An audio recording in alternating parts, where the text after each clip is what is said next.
I modgangstider er det ikke kun de store, de ydre forhold, vi skal være opmærksomme på. Vi må også tænke på, hvordan vi personligt forholder os til hinanden og til os selv.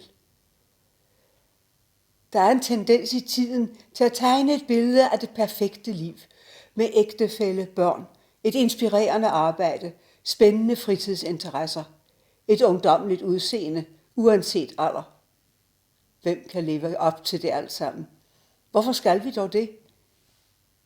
Vi møder jo alle sammen en gang igen. Vi møder jo alle sammen modgang før eller siden.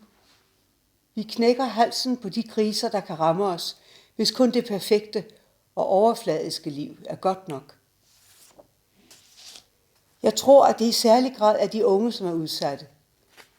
De moderne kommunikationsmidler med internet og Facebook rummer fantastiske muligheder, men der er også farer forbundet med det. De meget unge kan blive så optaget af det, at de så at sige lever i cyberspace, at virkeligheden leves på anden hånd, i et slags udstillingsvindue, hvor det mere gælder om at tage sig ud, end at være sig selv. Men de unge skal nå frem til at være sig selv, ikke kun som en gruppe, men som de enkelte personer, de er. Det skal vi hjælpe dem med. Det skal vi hjælpe dem til. Ikke ved at rydde hver en sten på deres vej, men ved at indgyde dem tro på sig selv, sådan at de kan klare sig i livet.